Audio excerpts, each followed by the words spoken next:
우리 필리핀에서 사역하고 있는 김성복 선교사님, 며칠 전에 우리 모친이 할머님이 할머니죠. 할머님이 돌아가셔서 일단 잠깐 이제 상 때문에 나왔습니다. 그래서 이 예배에 참여했는데요. 어디 있어요? 거기 잠깐 일어나서 주세요.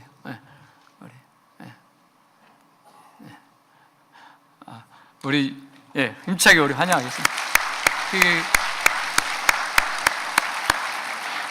이번에 요 근래에 막 연극부상을 당했습니다. 그래서 우리 박혜민 사모님이 저를 보더만은 목사님 이제 끝났어요. 그러니까 어르신들은 이제 다 돌아가셨다고 그런 이야기를 했습니다. 여기 있는 동안 또 기쁨, 좋은 만남 가지시도록 기도해 주시기 바랍니다. 여러분 내일부터 광고 시간 이미 이야기 드렸지만은 내일부터 이제 여러분들이 내신 기도 제목을 가지고 제가 기도원을 가는데요. 여러분 사실 제가 기도를 하지만 여러분 그 기도는 여러분들의 간절한 소원을 그냥 하나님께 아뢰는 걸 뿐입니다. 올해 하나님은 사실 여러분들이 기도하는 걸 더 기뻐하시고 그 기도를 응답하시거든요. 그래서 여러분 저는 옛날 같으면 그렇게 말했어요. 여러분들 내가 기도원에 가 있는 동안 여러분들 여기 아침에 나와서 기도하세요. 그래가지고 제가 강요를 했습니다. 아멘 해가지고 아멘 하는데 나중에 보니까 실제로 아무도 안 나오시더라고요. 옛날 나오던 분들만 나오고 전혀 변화가 없어요. 그래서 제가 상처를 받습니다. 그래서 이제는 내가 상처받아서는 안 되겠다. 그래서 말을 바꿉니다. 여러분 아침 기도도 안 나오셔도 좋습니다. 그러나 여러분이 진짜 하나님 응답을 누리기를 원하시고 진짜 하나님 역사를 체험하기를 원한다면 개인적으로 반드시 기도해 주시기를 부탁드립니다. 그 기도를 받은 주님께서 2019년 새해를 멋지게 인도해 주실 걸 믿습니다. 이러한 은혜가 있기를 주의 이름으로 축복합니다. 오늘은 2019년 새해 첫 주일입니다. 새해를 맞을 때마다 저는 새로운 기회를 주시는 하나님의 은혜가 얼마나 감사한지 모르겠습니다. 2019년이란 새해가 없고 2018년이 계속된다고 한번 가정해 보십시오. 2018년 12월 32일, 2018년 12월 33일, 2018년 12월 34일, 2018년 12월 35일, 36일, 37일. 그러면 우리는 변함없이 계속되는 시간의 연장선상에서 새롭게 할 수 있는 기회를 갖지도 못한 채 하루하루 무미건조하게 허덕이며 살 수밖에 없을 것입니다. 그런데 하나님께서는 2019년 새해를 주셔서 묵은 과거를 덮고 새 출발할 수 있게 해주셨습니다. 지금까지 걸어온 내 삶의 흔적이 어떠하든지 주님의 십자가 아래 다 묻어버리고 2019년 새해를 힘차게 출발할 수 있기를 주의 이름으로 축복합니다. 특별히 2019년을 맞으면서 하나님께서 우리 교회에 새로운 비전과 사역을 주셨습니다. 대표적인 것으로 교회 개척 사역과 보월 선교센터 건립의 건입니다. 여러분 박철 목사님을 통해서 2019년 또 새로운 교회를 개척하게 될 것입니다. 그리고 보월 선교센터를 19년에 건립하는 사역을 시작하게 될 것입니다. 이 두 가지 사역을 합치면 교회 개척과 선교, 이웃 사랑과 구제 사역에 교회 예산의 60% 이상 70% 가까이 사용하게 될 것입니다. 얼마나 감사한 일인지 모릅니다. 새해를 맞으면서 하나님께서 저와 여러분을 향해서 이렇게 말씀해 오십니다. 이것은 시작에 불과하다. 이보다 더 큰 일을 너희가 보리라. 그렇습니다. 하나님은 약속하셨고 약속하신 대로 반드시 이루실 것입니다. 중요한 것은 우리의 자세입니다. 그렇다면 어떻게 해야 하나님의 약속을 내 삶에 받아 누릴 수 있습니까? 우리 한 사람 한 사람이 놀라운 기적의 주인공이 되기 위해서 구체적으로 해야 할 일은 무엇입니까? 그 답은 다음 세 가지입니다. 첫째, 우리의 문제를 예수님께 가져가야 합니다. 이 세상 사는 사람 치고 시험이나 문제 없는 사람은 아무도 없습니다. 이 문제를 어떻게 해결하느냐에 따라서 성공자가 되기도 하고 실패자가 되기도 합니다.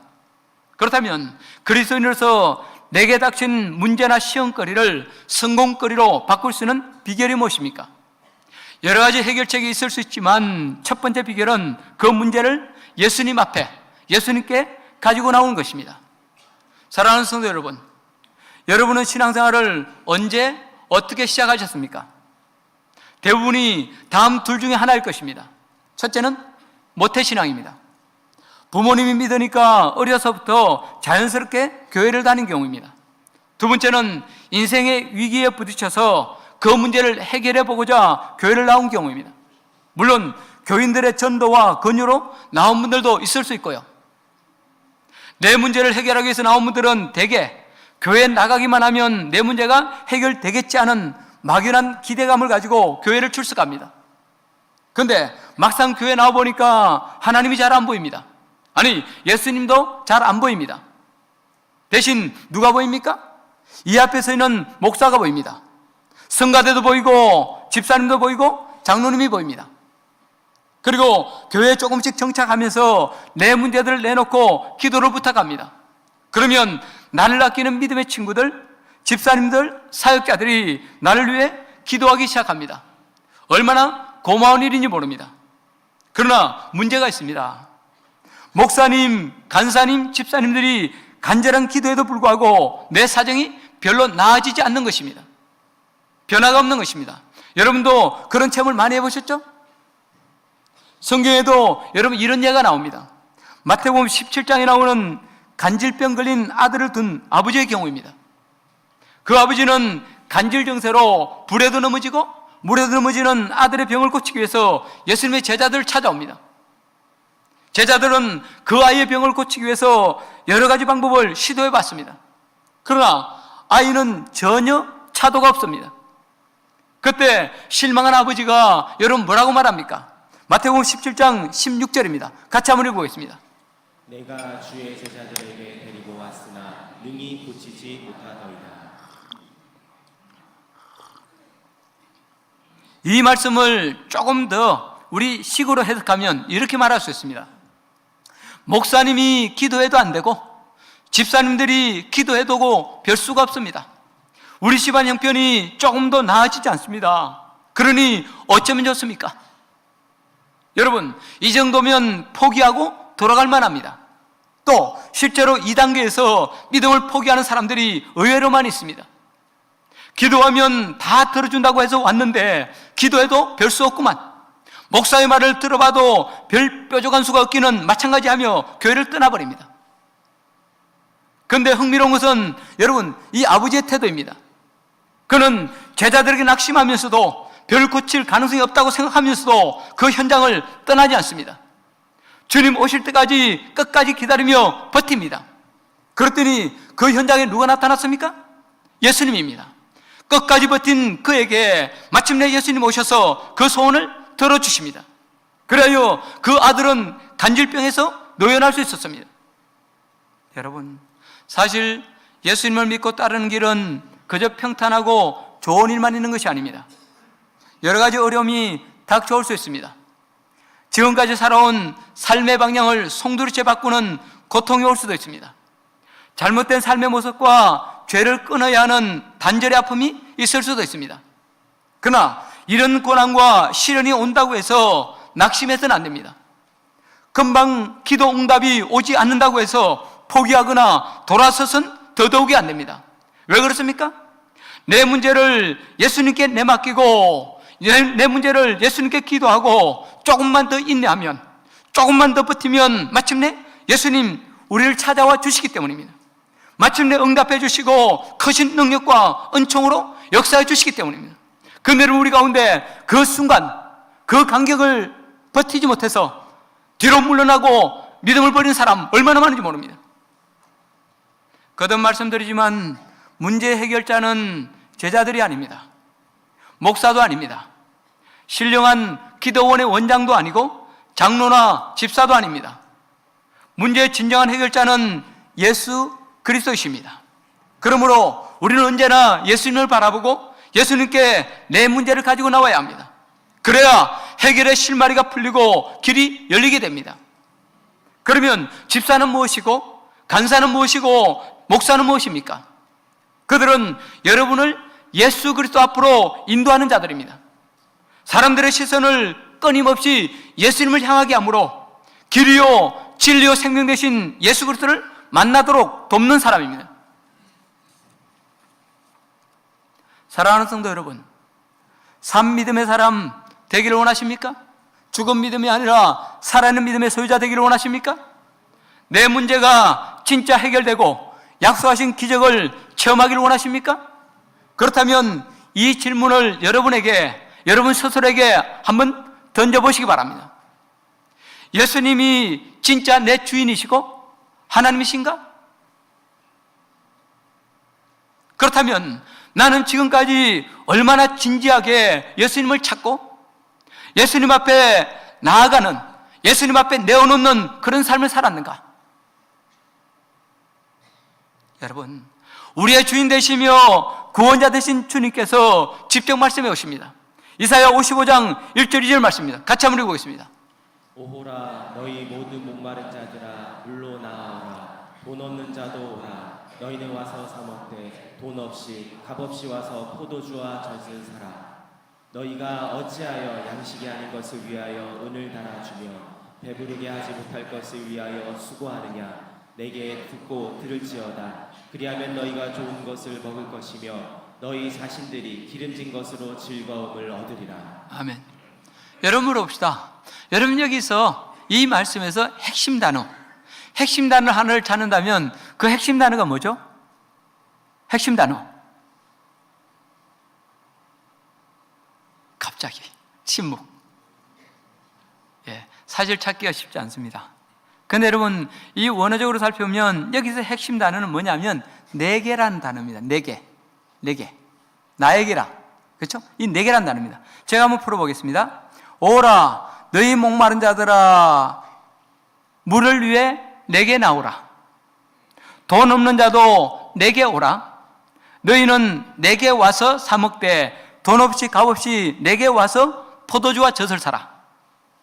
너희가 어찌하여 양식 아닌 것을 위하여 은을 달아주며 배부르게 하지 못할 것을 위하여 수고하느냐. 내게 듣고 내게 들을지어다.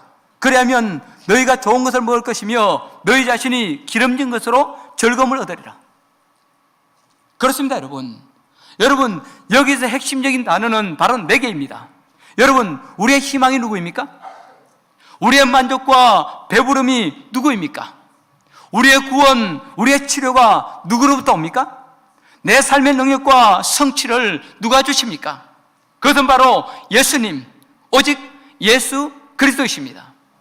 이제라도 예수님이 우리의 구원자시요 문제 해결자심을 깊이 깨닫고 오직 예수님께 나감으로, 아니 오직 예수님께 우리의 문제를 내어놓음으로 하늘의 능력과 기적을 다 체험할 수 있기를 주의 이름으로 축복합니다.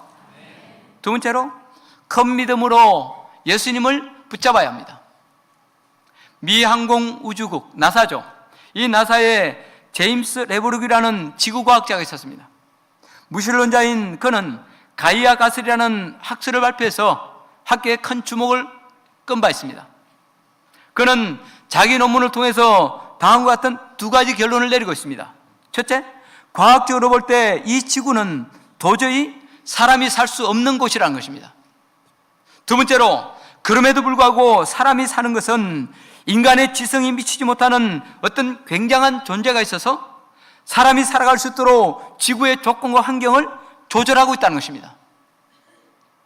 예를 들면 여러분 공기 중에 있는 산소의 농도가 지금보다 조금만 높아도 이 지구는 불바다가 됩니다. 반대로 산소의 농도가 18% 이하가 되면 사람은 질식하게 됩니다. 또 산소의 농도가 거기서 2%만 더 떨어져서 2%만 더 낮아서 16% 이하로 떨어지면 여러분 성냥불을 켤 수 없습니다. 그러면 이 지구상에서 불이라는 단어가 사라지게 된다는 것입니다. 그런데 예나 지금이나 변함없이 산소의 농도가 일정하게 유지되고 있는 것, 이것은 참으로 놀라운 기적 중의 기적이라는 것입니다. 또 가연성을 지닌 메탄가스, 불 붙는 메탄가스, 그리고 이 불 붙는 것을 도와주는 산소가 여러분 함께 섞이면 반드시 불이 날 수밖에 없다는 것입니다. 그런데 이 대기 중에는 이 메탄가스와 산소가 함께 섞여 있는데도 화학적인 연소 반응이 일어나지 않는 것입니다. 그런데 이 연소 반응이 일어나지 않는 것, 그래서 이 세상이 불바다가 되지 않는 것도 기적이라 할 수밖에 없다는 것입니다. 이러한 신비는 여러분 한두 가지가 아닙니다. 매년 70억 톤 이상의 탄산가스가 대기로 방출되고 있습니다. 만일 이 엄청난 양의 탄산가스가 계속 누적되면 인간은 탄산가스에 질식되어 살아남을 수가 없다고 합니다. 그런데 신비하게도 배출되는 탄산가스의 60% 이상에 해당하는 40억에서 45억 톤 이상의 탄산가스들이 그야말로 깜짝까지 사라진다고 합니다. 이것은 과학적으로 규명할 수가 없는 거예요. 그래도 알면 알수록 너무너무 신기하다는 것입니다. 여러분 물어봅시다. 인간이 살아갈 수 있도록 지구 환경을 이처럼 조절하시는 분은 누굽니까? 누구죠? 당연히 하나님이시죠. 그러나 무신론자인 이 지구과학자는 여기까지는 알 수가 없었습니다. 알 수가 없었습니다. 그래서 그는 그리스 신화에 나오는 대지의 여신인 가이아를 끌어들여서 가이아 가스라는 이름으로 연구 결과를 발표한 것입니다.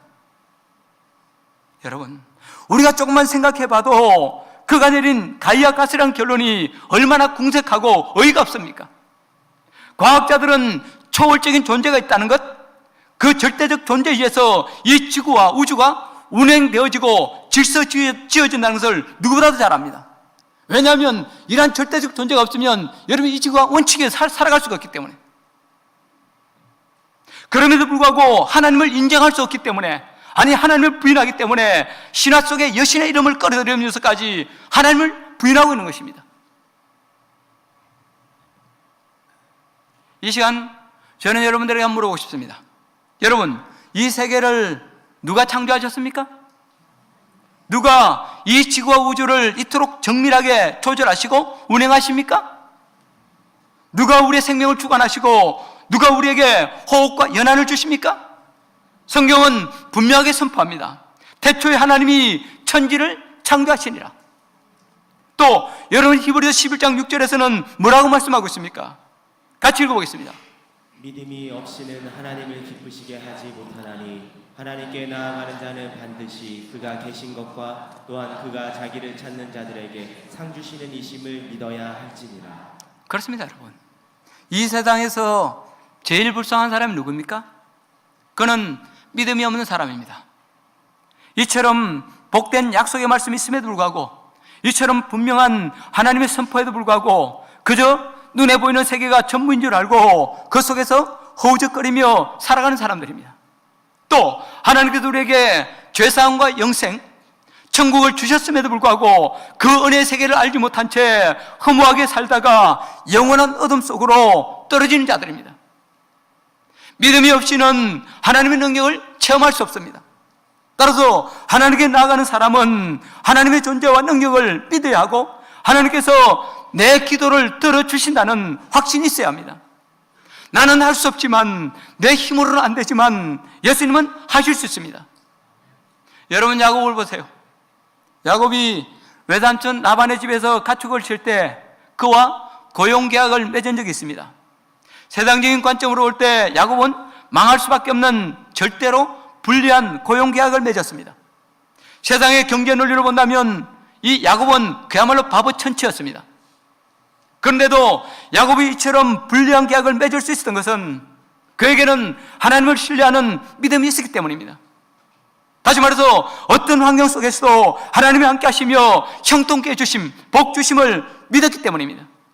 그리고 그 믿음대로 야곱은 승리하고 마침내 큰 부자가 되었습니다.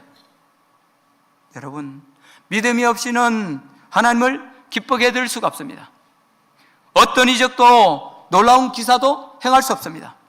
그래서 예수님께서도 기적을 행하실 때나 치유를 행하시기 전에는 항상 뭐라고 물으셨습니까? 어떤 질문을 하셨습니까? 누구야? 너는 나를 믿느냐? 내가 이 문제를 해결할 줄 너는 믿느냐? 여러분, 오늘 우리는 어떻습니까? 주님이 이 질문에 대해서 믿습니다.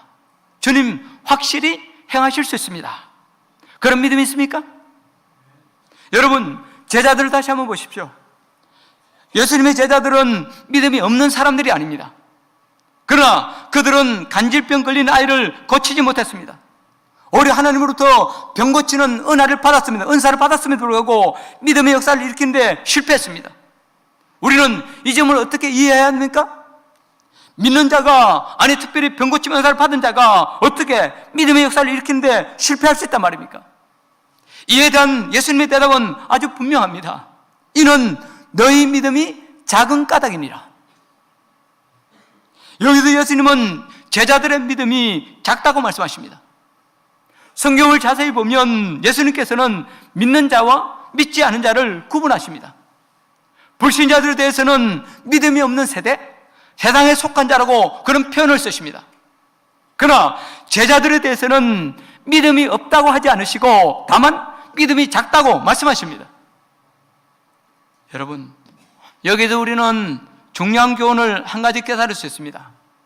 구원받은 하나님의 자녀도 때로는 믿음 없는 자처럼 살 수 있다는 것입니다. 특별히 하나님을 믿노라 하면서도 하나님을 온전히 신뢰하지 못할 때 우리는 하나님의 능력을 제한하게 됩니다. 아무리 하나님의 자녀라 해도 말씀대로 순종하지 않는다면 이것은 온전히 믿는 것이 아닙니다. 믿음이 작은 것입니다. 성도들 중에 보면 그 신앙과 삶이 윤기가 나고 참 아름다운 사람들이 있습니다. 닮고 싶은 사람이 있죠. 반면에 어떤 성도는 그리스도인의 향기를 바라지 못한 채 세상에 눌려 힘겹게 살아가기도 합니다. 여러분 물어봅시다. 그 차이가 뭡니까? 바로 믿음의 차이입니다. 우리의 작은 믿음이 은혜의 통로를 막아버리고 하나님의 능력을 제한했기 때문입니다. 여러분 기억하십시오. 우리의 주 되신 하나님, 우리의 주 되신 예수님의 능력은 무한히 크십니다. 그야말로 무한대십니다. 그런데 그 예수님이 뭐라고 말씀하셨습니까? 나를 믿는 자는 내가 하는 일을 저도 할 것이요 나보다 큰 일도 할 것이다. 그런데도 우리가 이 주님의 능력을 내 삶 속에 누리지 못한다면 그것은 하나님의 능력이 작기 때문이 아니라 우리에게 그만한 믿음이 없기 때문입니다. 미국에 필립스라는 신학자가 있었습니다. 그가 교수로 재직하고 있는 신학교에서는 매주에 한 번씩 그 학교 졸업생들이 와서 설교를 했습니다. 필립스 교수에게는 이날이 참 즐겁고 행복한 날이었습니다. 자기가 가르친 제자들이 목회 현장에서 어떻게 사역을 감당하고 있는지를 들으면서 가르치는 자로서의 기쁨과 보람을 한껏 느낄 수 있었기 때문입니다. 어느 날 제자 중 하나가 와서 자기 사역을 보고했습니다. 저는 대도시에서 자그마한 교회를 목회하고 있습니다. 저는 아무런 욕심이 없습니다. 현재 상황에 아주 만족하고 있습니다.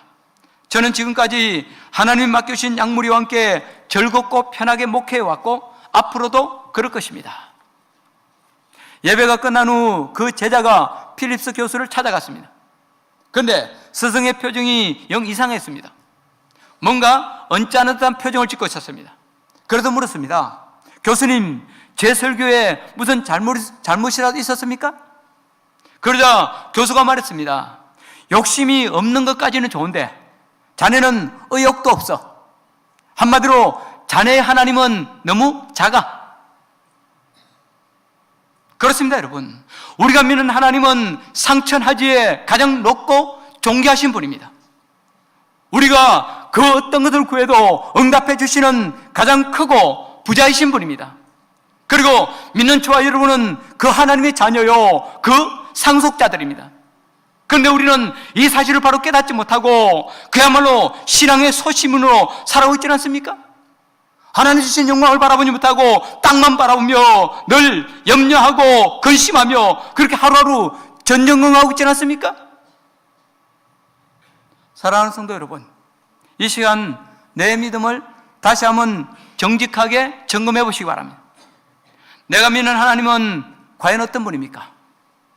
내 아버지는 진짜 모든 것을 가능케 하시는 크신 하나님? 능력의 하나님이십니까?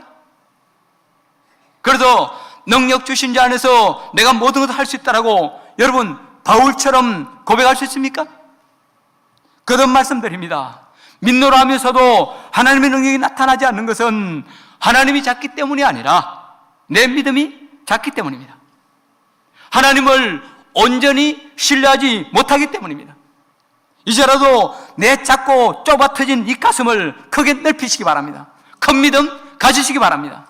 그리고 크신 하나님께 큰 것을, 위대한 것을 구하시기 바랍니다. 하나님과 그 나라를 위하여 위대한 계획을 세우고 큰 계획을 세우고 하나님의 부르심에 기꺼이 헌신해 보시기 바랍니다.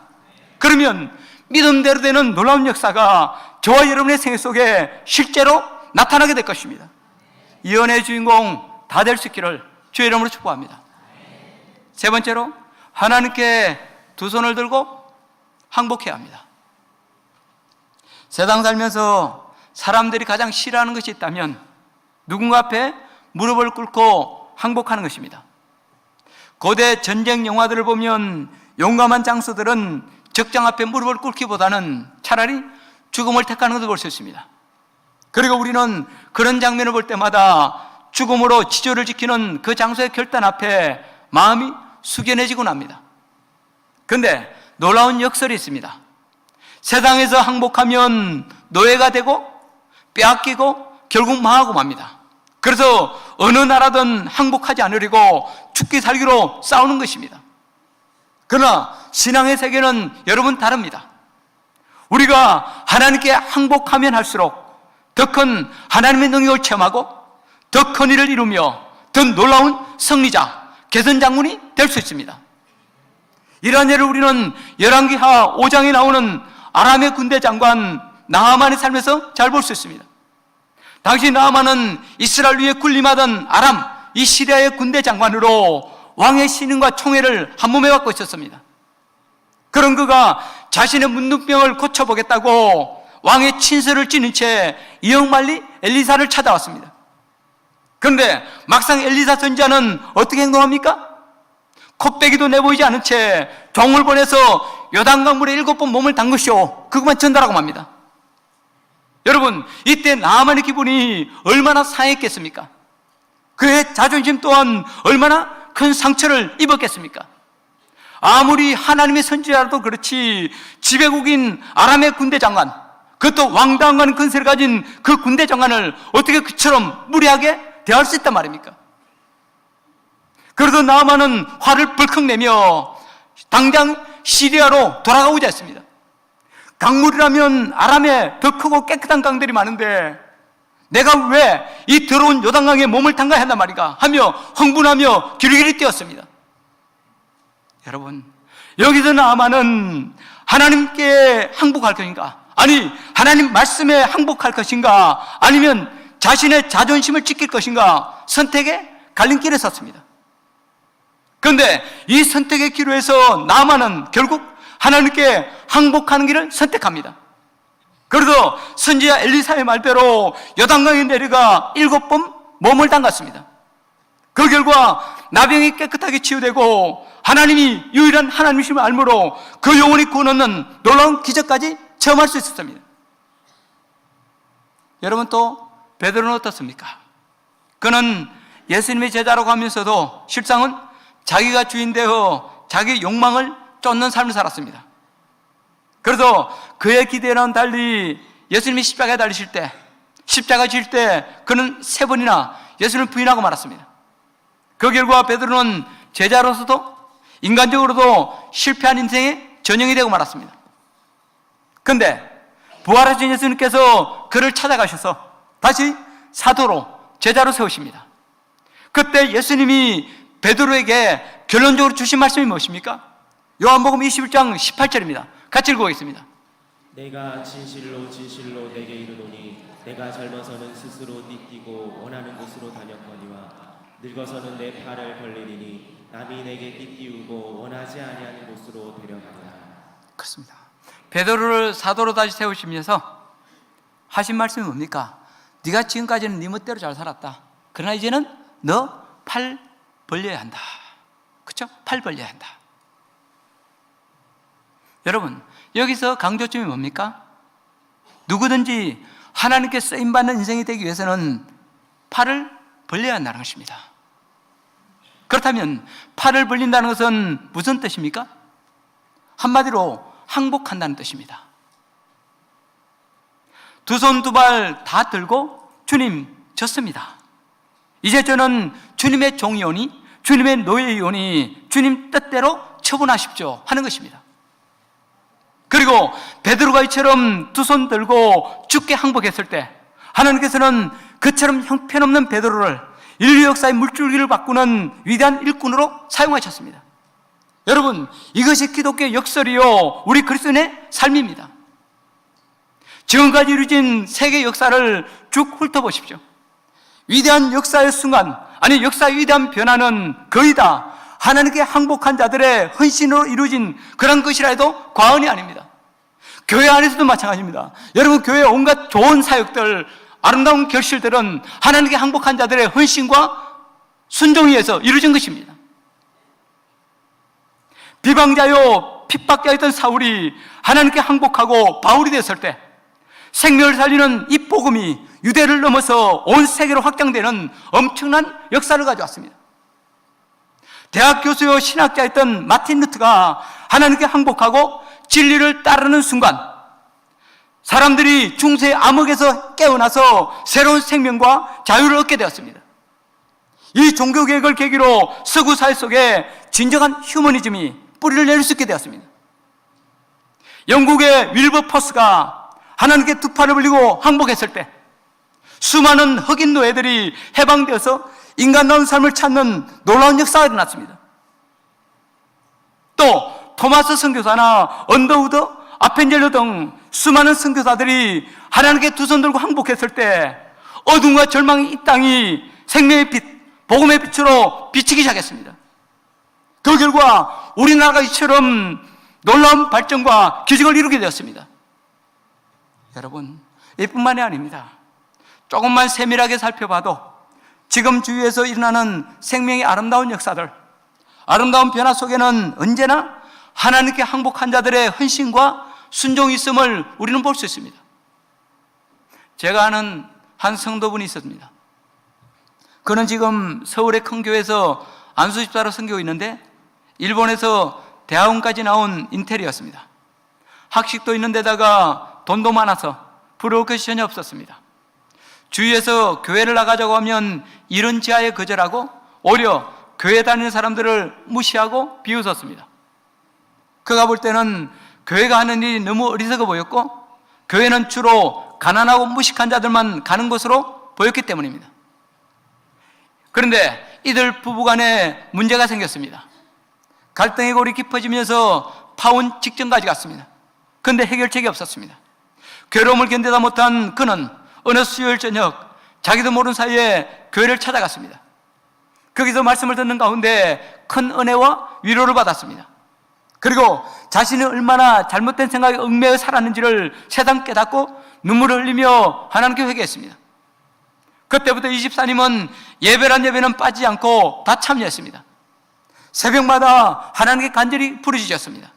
그리고 힘 닿는 데까지 봉사하며 사역했습니다. 그렇게 1년이 지나자 하나님께서 그의 가정을 점차점차 회복시켜 주시고 마음의 상처를 깨끗하게 치유해 주셨습니다. 그리고 경제적으로도 큰 복을 주셔서 제법 큰 기업체의 오너가 되었습니다. 후에 그분이 이런 간증을 했습니다. 목사님, 예전에 저는 못 배운 자, 가난한 자들이나 예수 믿는 것으로 생각했습니다. 그러나 제가 예수 믿고 얻은 결론은 그때 내가 얼마나 어리석은 자였는가 하는 것입니다. 이제라도 깨우치고 예수님의 종으로 살게 되었으니 얼마나 감사한지 모르겠습니다.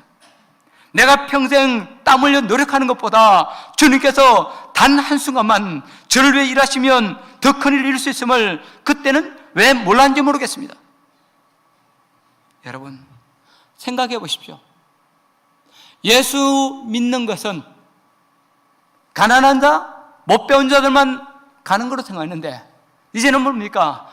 스스로 예수님의 종임을 감격하고 있습니다. 예수님의 종됨을 감사하고 있습니다. 저는 그분의 간증을 들으면서 하나님께 항복한 자의 행복을 새삼 느낄 수 있었습니다. 미 국방성에서는 연초마다 예배를 드리는데 한 번은 유명한 스탠리 존슨 목사님이 예배를 인도하게 되었습니다. 국방장관, 각군 참모총장, 장성들이 쭉 앉아있는 자리에서 목사님은 우리가 그리스도께 완전히 항복할 때 비로소 진정한 승리자가 될 수 있다는 그런 요지의 설교를 했습니다. 예배가 끝난 뒤 인사하는 자리에서 국방장관이 웃으면서 이런 말을 했습니다. 목사님, 군인들이 제일 싫어하는 말이 뭔지 아세요? 바로 항복이라는 말입니다. 그렇습니다, 여러분. 우리는 모두 항복하기를 싫어합니다. 내 자존심을 세우고 싶어 합니다. 순종을 해도 뭔가 명분을 가지고 품위 있게 우아하게 순종하고 싶어 합니다. 그러나 주님 앞에서는 무조건 항복하는 것이, 아니 무조건 무릎 꿇는 것이 승리자가 되는 비결임을 여러분 믿으시기 바랍니다. 저는 이 말씀을 준비하면서 우리 예수님의 생애를 생각해 봤습니다. 오늘 여러분은 예수님에게서, 인간의 몸을 입고 이 땅에 오신 예수님에게서 무엇을 보십니까? 특별히 고난당하시는 주님의 모습을 보면서 여러분 무엇을 보십니까?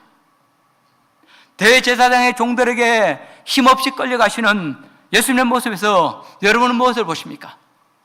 대제사장 가야바의 뜰에서 그 집 종에게 손등으로 땀을 맞으시는 예수님의 모습에서 여러분 무엇을 보십니까?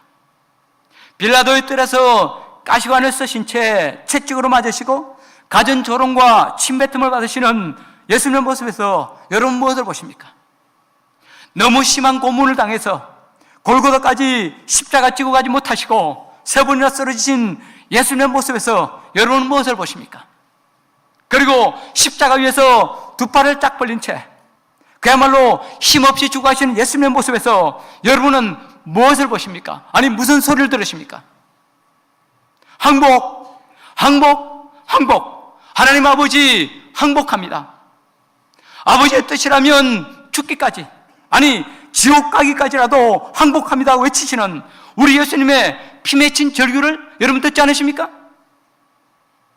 그리고 주님께서 이처럼 철저하게 하나님의 뜻에 항복하시기 때문에 인류 구원의 길이 활짝 열리고 더 큰 부활의 영광으로 승리하실 수 있었던 것입니다.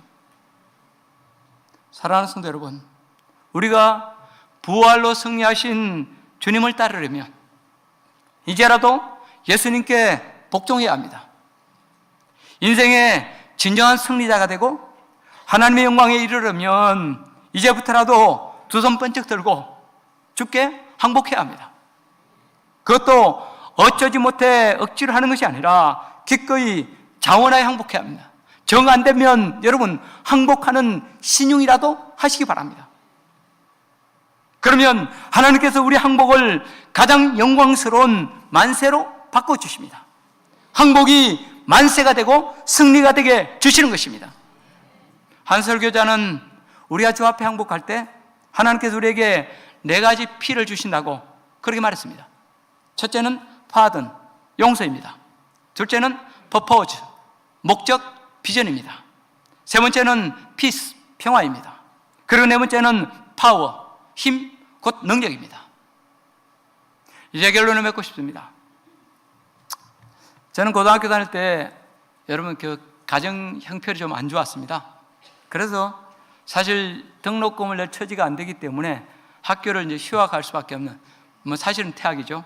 그런 여건이었습니다. 그때 선생님 한 분이, 우리 학교 선생님 한 분이 제 등록금을 졸업할 때까지 다 내주셨거든요.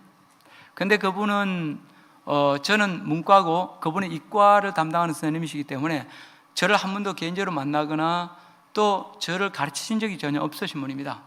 그래서 여러분 졸업할 때 이제 등록금을 다 내주셨는데요, 제가 졸업하기 전날인가요? 너무너무 이제 고마웠어. 그래서 제가 귤 한 상자를 사가지고 우리 선생님 댁을 방문을 했습니다. 그때 그 선생님이 내가 한 것이 아니기 때문에 나는 너를 만날 이유도 없고 네 선물을 받을 수도 없다. 그런데 여러분 아예 저를 만나기를 거절하셨습니다. 그래서 그때 여러분 이 귤 상자를 다시 들고 나올 때 어린 마음에 얼마나 상처가 됐는지 모릅니다. 아무리 그래도 그렇지. 그런데 여러분 좀 나이가 들면서 좀 생각이 들면서 생각이 바뀌었습니다. 저는 그분의 모습에서 진짜 하나님께 항복한 자의 소박한 사랑을 보게 되었습니다. 지금도 가끔 그분의 사랑이 생각이 나면서 나도 그렇게 살아야 할 텐데 하며 빗장의식을 가지고 나 자신을 채찍질하게 됩니다. 사랑하는 성도 여러분, 짧은 인생을 살면서 뭔가 주의 영광 위에 살고 싶은데 무엇을 해야 될지 잘 모르겠습니까? 내가 선자리에서 주의 뜻을 행하며 진정 복된 승리자로 살고 싶은데 그 길이 잘 보이지 않습니까? 그러나 주님께 항복하면, 주님 앞에 무릎 꿇으면 주님께서 친히 그 길을 보여주십니다. 눈을 열어 내가 해야 할 일을 직접 가르치시고 인도해 주십니다. 그리고 비록 큰 일이 아니라도 휴지 하나 줍고 작은 사랑을 베푸는 일이라도 주님께 항복하여 그 일을 한다면, 내 잘난 맛에 의를 행하는 것이 아니라 주님께 항복하여 그 일을 행한다면 하나님께서 여러분의 생애 가운데 큰 일을 행해 주실 것입니다. 광야에 샘을 내고 산을 뚫어서라도 놀라운 역사를 일으켜 주실 것입니다. 2019년 새해를 맞으면서 하나님께서 친히 약속해 주셨습니다. 이보다 더 큰 일을 너희가 보리라. 이 약속의 말씀이 우리 가운데 성취되기 위해선 첫째, 우리의 문제를 예수님께 내어놓아야 합니다. 두 번째로, 내 한계에 갇히지 아니하고 큰 믿음으로 예수님을 붙잡아야 합니다. 세 번째로, 주님께 두 손 번쩍 들고 항복해야 합니다. 이 결단을 통하여 하나님 주시는 참된 은혜를 다 누릴 수 있기를 주의 이름으로 축복합니다. 찬양하고 기도하겠습니다.